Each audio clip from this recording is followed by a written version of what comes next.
ස්වර්ණවාහිනී විකාශනය වන හිරිපොද වැස්ස කියන්නේ පටන් ගත්ත දවසේ ඉඳලම ප්‍රේක්ෂකයාගෙන් ටිකක් බැනුම් අහන ජාතියේ ටෙලි නාට්‍යයක්. මේ නාට්‍යයට ප්‍රේක්ෂකයාගෙන් මේ තරම්ම ලොකුවට විවේචන එල්ල වෙන්න ලොකුම හේතුවක් තමයි කාලෙන් කාලෙට විවිධ චරිත එකතු වීම, සමහර චරිත වෙනස් වීම, ඒ වගේම එකම චරිතයට රඟපාන නළු නිළියෝ මාරු වීම වගේ දේවල්. ඉතින් ඔයාලා මේ වෙනකොටත් දන්නවනේ මේ ටෙලි නාට්‍යයේ මේ දවස්වල සිද්ධ වුණු ලොකුම වෙනස් වීම තමයි මේ නාට්‍යයේ ප්‍රධානම චරිතය වන ආත්මික චරිතය මාරු වුණ එක.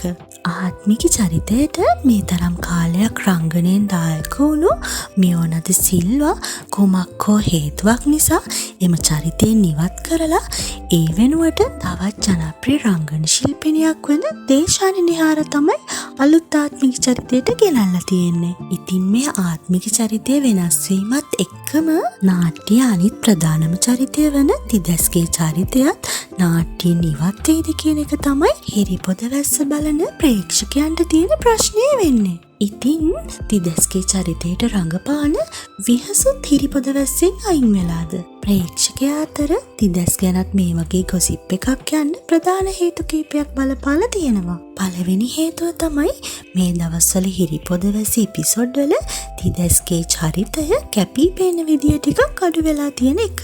මීට අමතරව Tamante තිදැස්ගේ චරිතය නිරූපණය කරන්න මියෝනගෙන් ලැබුණු ඒ සහාය තවමත් දේශානිගෙන් නොලැබෙන බවට විහස් ගුණසේකර විසින් ප්‍රකාශ කරලා තියෙනවා කියලා කටකතාවකුත් මේ වෙනකොට පැතිරෙනවා. මේ හැම හේතුවක් නිසාම තිදැස්ගේ චරිතයත් හිරිපොද වැස්සෙන් ඉවත් වෙයි කියලා තමයි ප්‍රේක්ෂකයා අතර කටකතාවක් පැතිරෙන්නේ.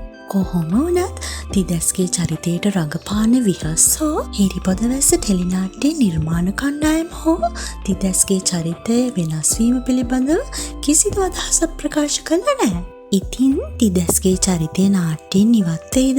එහෙමත් නැත්නම් විහස් වෙනුවට වෙන කෙනෙක් තිදැස්ගේ චරිතය නිරූපණය කරයිද? හිරිපොද වැස්සේ ඉදිරියේ කොහොම එකක් වෙයිද කියලා නම් අපිට බලලම තමයි දැනගන්න වෙන්නේ. ඔයත් හිරිපොද වැස්ස ටෙලි නාට්‍යයේ ප්‍රේක්ෂකයෙක් නම් හිරිපොද වැස්ස ටෙලි නාට්‍යය ගැන ඔයාගේ අදහසත් පහලින් කමෙන්ට් කරන්න යන්න. මේ වීඩියෝ එක හොඳයි නම් ලයික් එකක් දාලා අපිව සබ්ස්ක්‍රයිබ් කරන්නත් අමතක කරන්න එපා. එහෙනම් තවත් අලුත් වීඩියෝ එකකින් අපි ආයෙමත් හම්බ වෙනකම් ඔයාලා හැමෝම පරිස්සමෙන් ඉන්න. බයි.